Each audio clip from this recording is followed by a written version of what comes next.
খোরাসান মানে অনেকজন জানে না, খোরাসান মানে হচ্ছে উঁচু নিচু পাহাড় পর্বত এলাকা থেকে একটা দল বের হবে। বেশিরভাগ মুফাসসিরিনরা মুহাদ্দিসিনরা ইশারা করেছে আফগানিস্তান পাকিস্তানের দিক দিয়ে।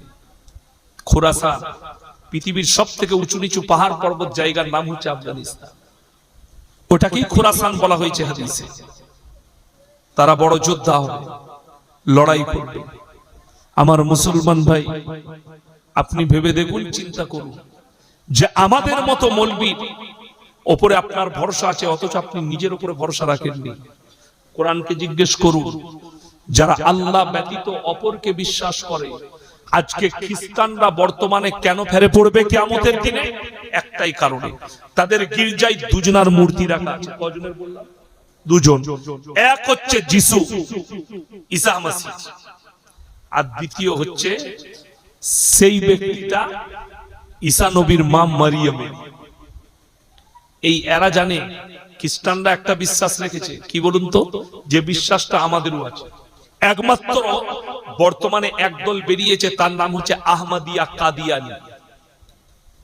তাদের বিশ্বাস নেই, তারা বলছে গোলাম আহমদ কাদিয়ানি হচ্ছে ঈসা মাসিহ। তাহলে মরল কি করে? ঈসা মাসিহ তো মারা যায়নি, কোরআনে আছে আল্লাহ আসমানে তুলে নিয়েছেন। জোরে বলুন সুবহানাল্লাহ। তিনাকে নামানো হবে, ঈসা মাসিহকে। হযরতে ঈসা মাসিহ আসমানে আছেন, তিনি এমন একজন পয়গম্বর। ঈসা মাসিহকে আল্লাহ নামাবেন, দুনিয়াতে 40 বছর জীবন যাপন করবেন, দাজ্জালকে মারবেন, দাজ্জালের সঙ্গে ঈসা মাসিহর যুদ্ধ হবে, ঈসা মাসিহর সৈন্যের সঙ্গে দাজ্জালের যুদ্ধ হবে, পরাজিত হবে দাজ্জাল। ইহুদিরা আপনার ইসরায়েলে গেট তৈরি হয়ে গেছে দাজ্জালের জন্য, গেট তৈরি হয়ে গেছে, তাকে আমন্ত্রণ জানানো হবে। তার গেট এখন থেকে তৈরি করে ফেলেছে ইহুদিরা, যে আমাদের রাখবালা আসবে দাজ্জাল, তারা জানে। ওই জন্য শুনিলেন হযরতে ঈসা মাসিহকে কিয়ামতের দিনে কাঠগোলায় আল্লাহ দাঁড় করাবেন। যে লোকটা যাকে ক্রুশচ্ছেদ করা হয়েছে, খ্রিস্টানরাও জানে এটা ঈসা মাসিহ নয়, সেই লোকটার নাম ছিল যিশুস। কি নাম ছিল? যিশুস। তাকে ঈসা মাসিহ ভেবে ক্রুশচ্ছেদ করা হয়েছিল। পরবর্তীতে তাদের ধ্যানে এলো যে এই লোকটা যদি ঈসা মাসিহ হয়, আমাদের লোকটা গেল কোথায়? প্রথমে কামরায় ঢুকেছিল, আর যদি এই লোকটা হয় ঈসা মাসিহ গেল কোথায়? তারপরে তারা বললে ঈসা আল্লাহর বেটা, তখন তাদের ঈমান ধ্বংস হয়ে গেল। আল্লাহ তুলে নিয়েছে মানে আল্লাহর বেটা, নাউজুবিল্লাহ বলে। কিয়ামতের দিন আল্লাহ প্রশ্ন ছুড়বে, কি বলে? সমস্ত মানুষের সামনে আল্লাহ কাঠগোলায় দাঁড় করাবেন, ঈসা মাসিহকে দাঁড়াও। খ্রিস্টানরা থাকবে, পৃথিবীর মানুষ থাকবে, আল্লাহ একটা প্রশ্ন করবেন। কোরআনে আছে প্রশ্নটা, ইজ ক্বালাল্লাহু ইয়া ঈসা ইবনে মারইয়াম আনতা কুলতা লিন-নাস ইত্তাখিদুনি ওয়া উম্মিয়া ইলাহাইনি মিন দুনিল্লাহ। ওগো ঈসা, তুমি কি বলেছিলে তোমার কওমের লোককে আল্লাহ ছাড়া আমি আর আমার মা আরো দুটো আল্লাহ?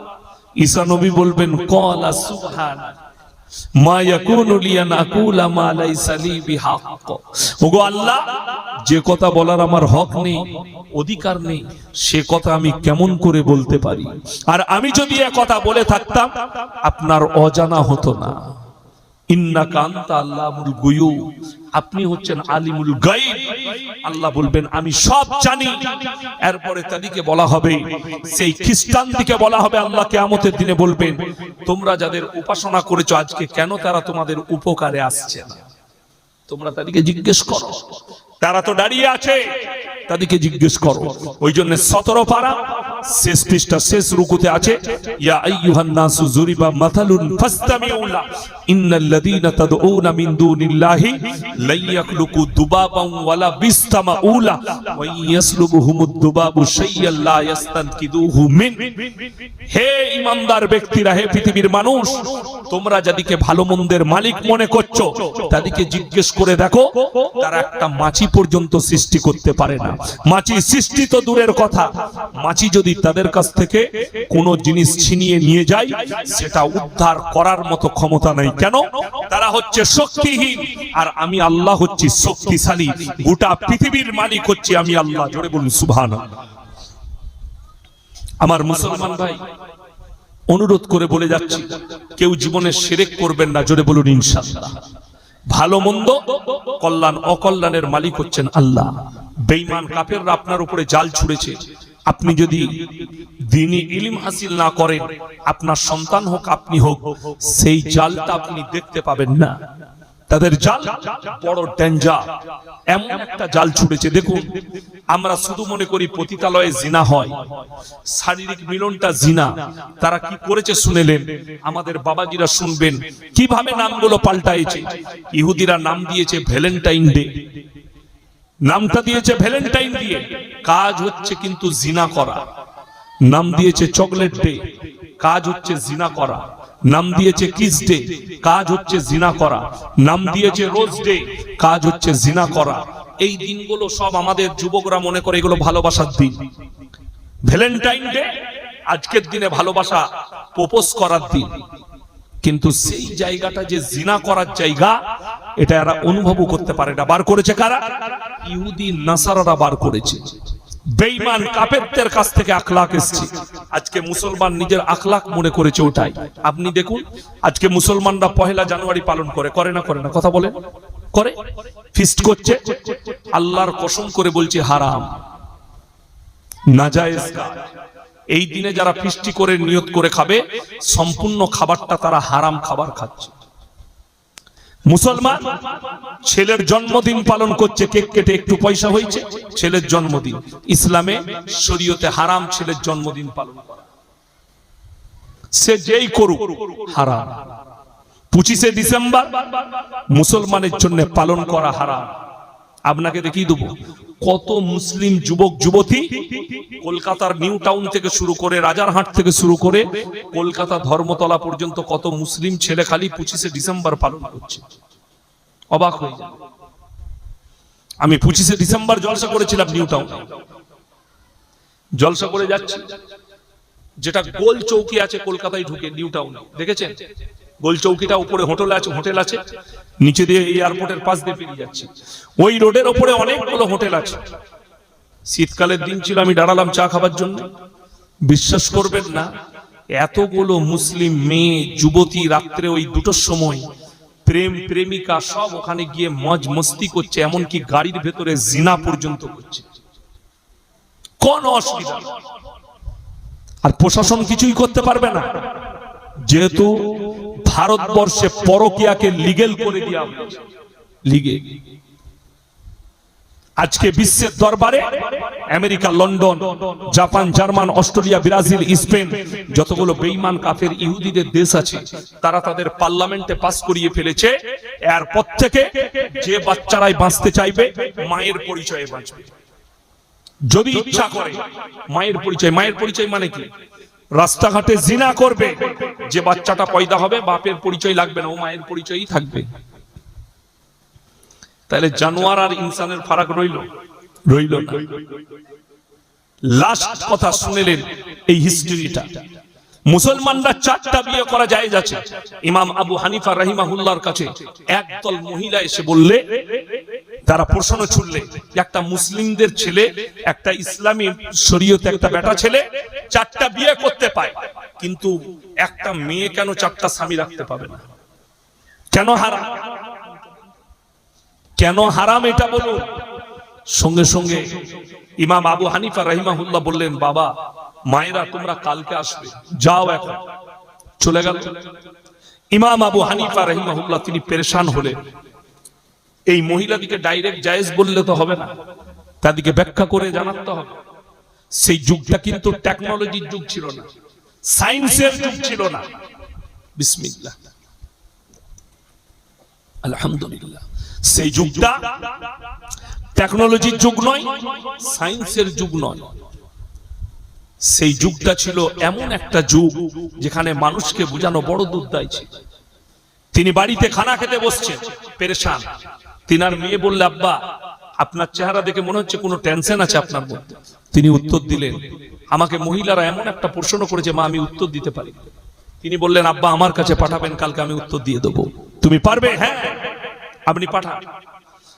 সেই ভদ্র মহিলারা এসে পর্দায় দাঁড়িয়ে বললে, হে ইমাম, আমাদের কথার উত্তর দেন। তিনি বললেন, তোমাদের উত্তর আমার মেয়ের কাছে রাখা আছে, চলে যাও। যখন তেনার বাড়িতে এসে তেনার মেয়ের কাছে এলো, সেই ভদ্র মহিলাটিকে, প্রত্যেকটা মেয়েকে তাদের হাতে একটা করে পাত্র ধরিয়ে দিলেন, ছোট পাত্র। কে? ইমাম আবু হানিফা রাহিমাহুল্লাহর মেয়ে। কি করব? বলে এটা নাও, আর তোমরা পর্দার আড়ালে চলে যাও, সবাই গিয়ে নিজের নিজের স্তন থেকে তোমরা দুধ বের করে নিয়ে এসো। সবাই দুধ বের করে আনো, একটা পাত্রের মধ্যে ঢেলে দাও। সমস্ত দুধগুলো পাত্রের মধ্যে ঢেলে দিল, দুধগুলো মিশে গেল। এরপরে তিনি বললেন, হে মহিলারা শোনো, তোমরা এই দুধগুলো বের করে নাও। তারা বললে, তুমি মূর্খ মেয়ে, এই দুধগুলো মিশে গেছে, বার করব কি করে? তিনি বললেন, ওরে মূর্খ মেয়েরা, তোমাদেরকে এটাই বুঝাতে চাইছি, যেমন দুধগুলো মিশে গেছে, বের করা যাবে না, ওই রকম নারী যদি 4টা বিয়ে করে, বাচ্চাটা কার সংশয় তৈরি হবে, পৃথিবীতে দ্বন্দ্ব তৈরি হবে। তোমাদের আর জানোয়ারের মধ্যে কোনো ফারাক থাকবে না। একটা জানোয়ার মাঠে চড়তে গেলে 5টা পশু তার সঙ্গে ব্যভিচার করে, কার বীর্য থেকে বাচ্চা হয়েছে ওটা আল্লাহ ছাড়া কেউ জানে না। তোমাদের হালটাও এইরকম হবে। ইনসান আর জানোয়ারের ফারাক আল্লাহ এটাই দিয়েছে, তাদের পরিচয় হবে মায়ের দ্বারা, আর ইনসানের পরিচয় হবে বাপের দ্বারা। জোরে একবার বলুন সুবহানাল্লাহ। তিনি সেই যুগে বুঝালেন, মেয়েরা বুঝে গেল। আজকের যুগে যদি কোনো ভদ্র মহিলা, মুসলমানদের শিক্ষিত মেয়ে যদি এই প্রশ্নটা করে, তার জন্য উত্তর রেখে গেলাম, তোমরা কান খুলে শুনে নাও। তোমরা কখনো মেয়েরা প্রশ্ন করে যে হুজুর জান্নাতে পুরুষরা হুর পাবে, আমরা মেয়েরা কি পাবো, আমরা জেনে কাজ করলাম। প্রশ্ন হতে পারে না? পারে না। এটা হয়েছে অনেক জায়গায়। মালদা ডিস্ট্রিক্টে আমাকে একজন শিক্ষিত মহিলা চাকরি করে আমাকে প্রশ্ন করেছিল স্টেজে, যে মেয়েরা জান্নাতে কি পাবে। মেয়েদের জন্য জান্নাতে একটাই জিনিস থাকবে, দামি জিনিস, সেটা হবে সে তার স্বামীকে পাবে, এবং সে তার স্বামীর সমস্ত বিবিদের মধ্যে সে হবে রানী। জোরে বলুন সুবহানাল্লাহ। দুনিয়ার মতনই হালাত, যেমন একটা নারী 4টা বিয়ে করতে পারে না, জান্নাতেও তুমি 10টা পুরুষ পাবে না। কেন? এটা আল্লাহর কাছে একটা ঘৃণিত কাজ। সমাজের বুকে যেমন ঘৃণিত কাজ, ইসলামী শরীয়তেও ঘৃণিত কাজ। এইভাবে হারাম সন্তানগুলো প্রকাশ পাবে। এখন বর্তমানে মুসলমানদের কাছে যে পাপের প্রবণতা বেড়ে চলেছে, যে পাপটা সব থেকে বেশি বাড়তে চলেছে, সেই পাপটার নাম শুনলে আপনার দিমাগ ফেটে যাবে। সেটার নাম হচ্ছে পরকিয়া। লোকের বউকে নিয়ে পালিয়ে গিয়ে ঘর করা। বড় কষ্ট লাগে। বর্ধমানের লোক লোকের বউকে নিয়ে পালিয়েছে, আপনার এখানে বসবাস করছে ঘর ভাড়া নিয়ে। এখানকার লোক পালিয়ে গিয়ে বর্তমানে ঘর ভাড়া নিয়ে বাস করছে, লোকের বউকে নিয়ে পালিয়ে গিয়ে। অথচ তারা মাসলাই জানতে চাই না, শরীয়ত জানতে চাই না। মহিলাদেরও জানা দরকার। শুনে রেখে দেন, যে মারা আমার বয়ান শুনছেন, যাদের মনে মনে পাপ ঢুকে আছে, যারা স্বামীকে ধোঁকা দিচ্ছেন, যারা ধোঁকায় ফেলে রেখেছেন স্বামীকে, স্বামীর অবর্তমানে যারা পরকীয়ায় লিপ্ত আছেন, তাদেরকে অনুরোধ করে বলে যাচ্ছি, শোনো, তোমার স্বামীকে যারা যারা স্বামীকে ধোঁকা দিচ্ছ, তোমার স্বামী টের উপায় না তোমাকে মহব্বত করে। যদি তোমার স্বামী তালাক না দেয়, ইদ্যত পালন না হয়, তুমি যদি অন্য পুরুষের সাথে পালিয়ে যাও, গোটা পৃথিবীর মৌলবি এক কাছে হয়ে নিকাহ পড়ালেও নিকাহ হবে না, হারাম। এবং যতদিন তার সঙ্গে ঘর করবে জিনা করা হবে, যটা বাচ্চা পয়দা হবে হারাম আওলাদ পয়দা। আমি একটা জলসায় বক্তব্য দিয়েছিলাম 2 বছর 3 বছর আগে, যে আমাদের দেশে দেখবেন অনেক আর্টিস্ট আছে, আর্টিস্ট মুসলমান, তার বিবিরা হিন্দু, এরকম আছে না নাই? অমুসলিম। শাহরুখ খানের ফ্যামিলিটাই আছে। সে এক জায়গায় বলেছে, हमारा सेकुलर फैमिली है, मैं कुरान पढ़ता हूं, मेरे बीबी वो अपना धर्म मानती है, मैं अपना धर्म मानता हूं। शरीयत के हिसाब से आप मुसलमान नहीं रहे और आपका बीबी भी हलाल नहीं रहा। ये शरीयत, এটা শরীয়ত। যতক্ষণ পর্যন্ত সে কালমা পড়ে মুসলমান না হচ্ছে, সে তোমার বিবি রূপে ইসলামের শরীয়তে গণ্য হবে না। এই মাসলা জানা দরকার আপনার। এরপর এই ধরনের বিনা বিয়েতে আমাকে একজন ভদ্র মহিলা ফোন করলে, কোন রাজ্য থেকে বলবো না, কিন্তু আমাদের বাঙালি, বললে হুজুর আপনার জলসা আমি শুনি, আমার মা আমার বাবা মারা যায় ছোটবেলায়, আমাকে কেউ দেখার থাকেনি, আমি ভালোবেসে একজন অমুসলিম ছেলেকে বিয়ে করেছি, আমি এখন আপনার বক্তব্য শুনে আমার হৃদয়ে ভয় জেগেছে আল্লাহর প্রতি। আমরা তুমি ফিরে এসো, ইস্তেগফার করে তোমার স্বামীকে কলমা পড়ার দাওয়াত দাও। বলছে আমি বহুবার বুঝিয়েছি, আমার স্বামী কিন্তু বুঝেনি।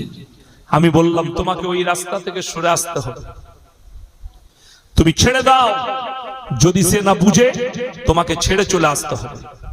সে বললে হুজুর আমার 3টে বাচ্চা হয়ে গেছে, তাদের কি হবে? আমি তাকে এক্সাম্পল দিলাম, তুমি যদি বলো যে আমার 3টে বাচ্চা এদের কি হবে, তুমি তাইলে এটা বলো তোমার স্বামী যদি বর্তমানে মারা যায় তাহলে কি করবে? কথাটা বুঝতে পেরেছেন না? পারেন? আল্লাহ চাইলে মারা যেতে পারে, তখন তুমি 3টে বাচ্চা নিয়ে কি করবে? যদি মারা যায় তো তুমি জানবে আমার স্বামী মারা গেছে যে কালমা পড়ে মুসলমান হলো না। তারপরে কি করেছে জানি না, আমাকে আর ফোন করেনি, কিন্তু যেটা পরিষ্কার আমি সেটা বলেছি যে তোমাকে হয় কলমার দাওয়াত দিয়ে তাকে কলমা পড়াতে হবে, তাকে মুসলমান করতে হবে, তা না হয় তুমি যতদিন তার সঙ্গে ঘর করবে জিনা করা হবে। যেদিনে কলমা পড়ে মুসলমান হবে তোমার বাচ্চাগুলো হালাল রূপে গ্রহণ হয়ে যাবে ইসলামী শরীয়তে। জোরে বলুন সুবহানাল্লাহ। এইভাবে সমাজে হারাম আওলাদে ভরে বাপের গ্রামে ঠিক যাবি, ঠিক বললাম না? ও স্বামীর হুকুম মানবে না, তোর কথা কে মানে? তোকে মানবো না, ও চলে গেল গাড়িতে চেপে। তুমি কি করে জান্নাত যাবে? তুমি কি করে জান্নাতের আশা করো? হাদিস শুনালাম, দূর সম্পর্কে আত্মীয় মারা গেলে যাওয়া যাবে না। আচ্ছা বলুন, আমরা বেটা ছেলেরা গিয়ে জানাজার নামাজ পড়ে মাটি দিলে বেশি নাকি, না মেয়েরা গিয়ে কেঁদে ঘুরে এলে বেশি নাকি? কথা বলে না? পুরুষরা গিয়ে, আমরা গিয়ে জানাজার নামাজ পড়বো, আমরা গিয়ে দোয়া দেবো, আমরা গিয়ে মাটি দেবো, ঠিক কি না? তো নেকি বেশি পাবে না পাবে না? নেকি বেশি পাবে। তুমি বলে দাও তোমার বেটাকে, সম্পর্কে তোর মামি হয়, জানাজার নামাজটা পড়ে আসবি, দোয়া করে আসবি, আর তোর মামার সঙ্গে দেখা করে আসবি যে মামা পর্দার খিলাপি হবে বলে মা আসেনি, আমাকে পাঠিয়েছে। পর্দার খিলাপি হবে বলে। আমাদের খুব নিকটতম আত্মীয় মারা গেলে, আমি আমার ফ্যামিলির কথা বলছি, খুব নিকটতম আত্মীয় মারা গেলে গাড়ি করে রাত্রেতেই আমাদের পরিবারের মেয়েরা যায়, রাত্রি দেখে ফিরে আসে, দিনে যাবার কোনো সুযোগ নাই।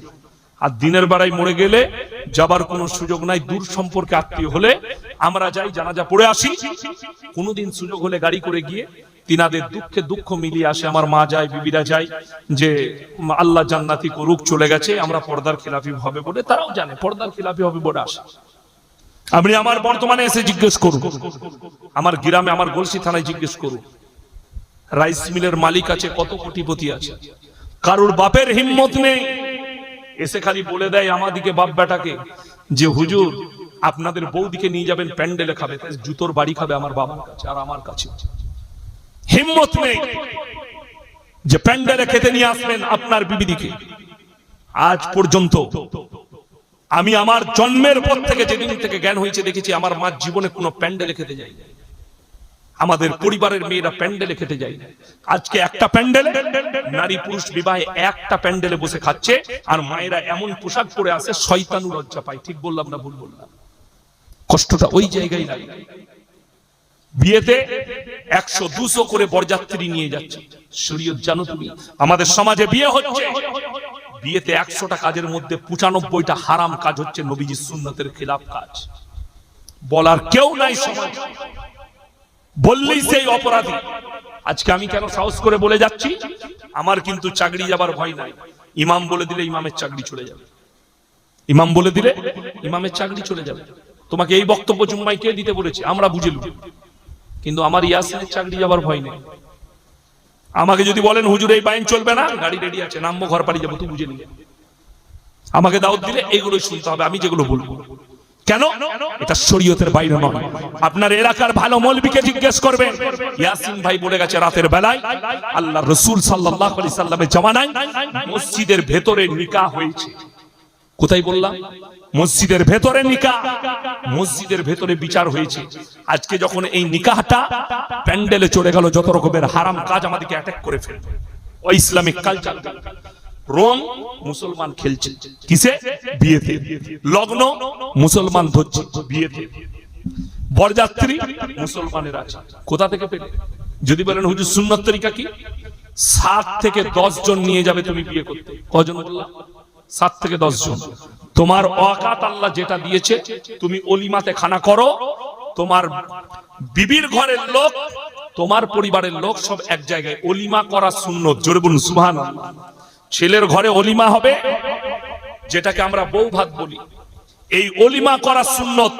কিন্তু মেয়ের বাপের বাড়িতে 10 জন, 500 জন, 200 জন, 100 জন নিয়ে গিয়ে মেয়ের বাপকে কষ্ট দেওয়ার নাম ইসলাম নয়, শরীয়ত নয়, সুন্নত নয়।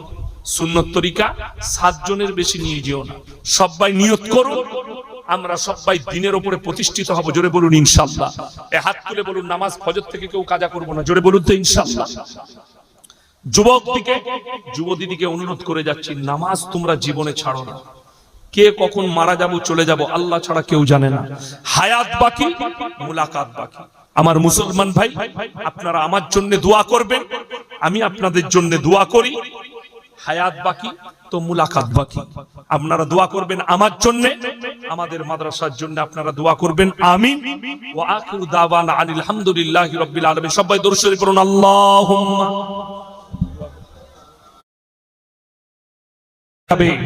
মানুষ লোকের বউকে নিয়ে পালিয়ে যাবে, জায়েজ মনে করে জিনা করবে, যে বাচ্চাগুলো হবে ওই বাচ্চাগুলো হারাম আওলাদ হবে।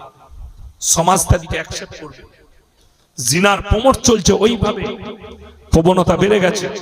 ওই জন্য আমি অনুরোধ করে যাব, নামাজ তো নামাজ, বাড়িতে দিনদারি নিয়ে আসুন, পর্দা পুশিদা নিয়ে আসুন। বাড়ির দরজা আম করবেন না।